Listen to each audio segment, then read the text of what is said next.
Essa noite eu quero falar sobre Jesus Cristo. Quero fazer a pergunta: quem é Jesus? Muitos de nós temos cruzes gravadas em nossas Bíblias ou penduradas no pescoço, mas não conhecemos realmente Jesus. Você sabe, quando você chega ao Brasil, ao Rio de Janeiro, há uma enorme estátua de Jesus. É um marco do Rio, de dia e de noite. Ela tem 40 metros de altura. São 40 metros de uma ponta dos dedos à outra, com os braços estendidos. Alguém chamou este ano, neste país, de o Ano de Jesus. Uma das emissoras transmitiu recentemente uma minissérie sobre Jesus. Minha filha escreveu um livro chamado Só Me Dê Jesus.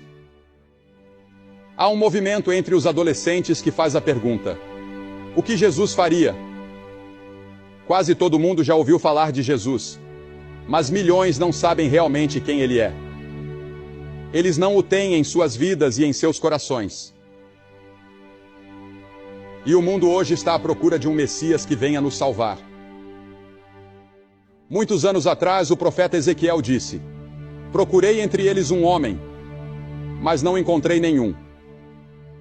Em outras palavras, Deus estava procurando alguém sobre quem ele pudesse colocar sua mão, abençoar e usar. E ele não encontrou ninguém disposto a se render completamente e entregar sua vida a ele. O mundo hoje, se você ler os jornais e assistir aos telejornais, está correndo loucamente rumo, eu creio, ao Armagedon. Essa noite, no Oriente Médio, estão lutando de novo pelas mesmas coisas pelas quais lutam há centenas de anos. Tiveram reunião após reunião, trégua após trégua, tratado após tratado, e promessas feitas por todos os lados. Mas de alguma forma, eles não conseguem parar de lutar. Veja, o homem é um fracasso moral. Deus é a nossa única esperança. Os planos de Deus. Os planos de Deus já estão formados e estão claramente declarados nas Escrituras. E à sua direita, no céu, está sentado um homem que foi desprezado, ignorado e rejeitado pelos homens quando veio à Terra pela primeira vez, e que ainda é rejeitado e ignorado pela maioria da raça humana. Deus prometeu que ele será o futuro governante do mundo. Ele irá destruir todo domínio, toda autoridade e poder. Está chegando o dia em que todo joelho se dobrará diante dele e toda língua confessará o seu nome. Este ano, 2000 depois de Cristo, o calendário que usamos todos os dias remonta ao nascimento de Jesus. Não podemos fugir dele. Nossa geração não pode escapar de Jesus. Ao longo dos anos, tantas peças, livros, óperas e filmes foram feitos sobre Jesus. Em março e abril, as revistas Newsweek e US News and World Report publicaram reportagens de capa sobre ele. Na sua matéria de capa sobre ciência e ideias, a US News trouxe o título: Por que Jesus morreu? Por que há tanto interesse por Jesus hoje? Essa é a pergunta que você tem feito? Quem é essa pessoa que fez mais para transformar a história humana do que qualquer homem que já viveu? Ele viveu apenas 33 anos. Sua jornada mais longa foi de menos de 160 quilômetros.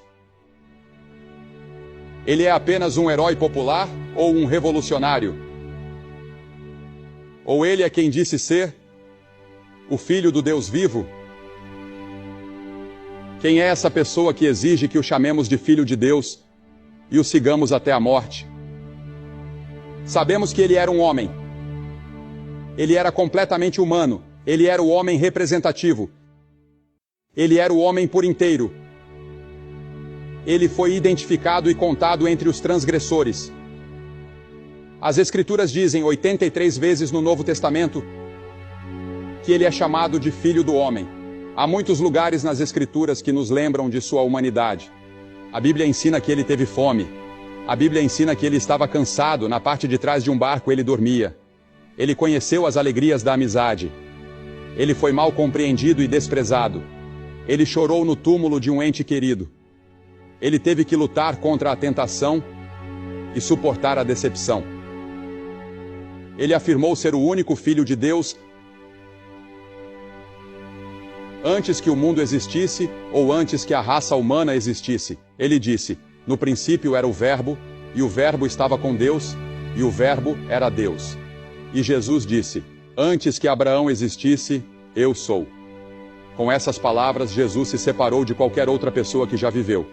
Em outras palavras, Jesus disse: antes que Abraão nascesse, eu sempre sou, o eterno presente.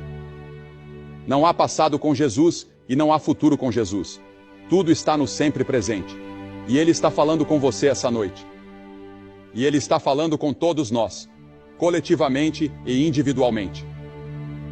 Em Colossenses 1 diz: pois nele foram criadas todas as coisas que há nos céus e na terra, visíveis e invisíveis, sejam tronos, sejam dominações, sejam principados, sejam potestades. Tudo foi criado por Ele e para Ele. E Ele é antes de todas as coisas, e por Ele todas as coisas subsistem. Todo este estádio se despedaçaria se não fosse pelo fato de que é Ele quem o mantém unido. A declaração de Pedro em Mateus 16:16.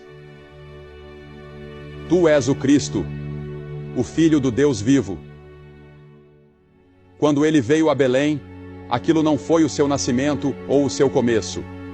Ele já existia. Aquilo foi sua encarnação. Quando Jesus veio a Belém, não foi o lugar de sua origem, foi sua encarnação. E o Verbo se fez carne e habitou entre nós. Sabe, é interessante para mim que Jesus nunca pediu desculpas pelo pecado. Ele desafiou outros a provarem qualquer erro em seu pensamento ou em qualquer coisa que ele tenha feito. Como explicamos Jesus em comparação com qualquer outro indivíduo que já viveu? Como explicamos Jesus em relação a qualquer outra pessoa? Qual é a causa básica do ódio, da ganância, da luxúria, da guerra hoje, da injustiça racial e da divisão racial? Jeremias deu a resposta: o coração é mais enganoso que todas as coisas e desesperadamente corrupto. Quem o conhecerá? O rei Davi disse: em pecado me concebeu minha mãe. Eu nasci em pecado, disse Davi. Ele disse: fui formado na iniquidade. A Bíblia diz em Mateus 15 que do coração procedem maus pensamentos, homicídios, adultérios, prostituições, furtos, falsos testemunhos e blasfêmias. Eu acho que precisamos fazer algo a respeito das armas. Mas esse não é o verdadeiro problema. O problema mais profundo está em nossos corações. Pois do coração procedem maus pensamentos e homicídios,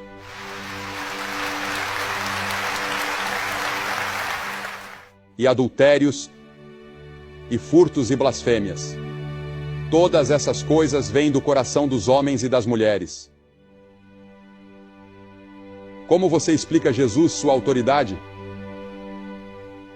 Ninguém jamais falou como este homem falou, diz João 7. Ele perdoava pecados. Nenhum outro profeta jamais perdoou pecados. Maomé não tentou isso. Buda não fez isso. Ninguém mais na história jamais disse: teus pecados estão perdoados. Ele também tinha autoridade sobre a natureza.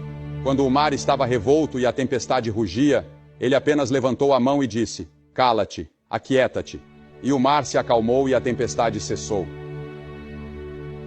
Ele tinha autoridade sobre as doenças. Toda pessoa doente que veio até ele com fé e que ele tocou, foi curada.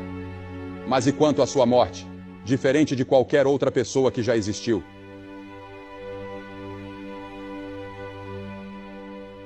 Veja, Jesus foi executado. Ele foi tratado como um criminoso. Ele levou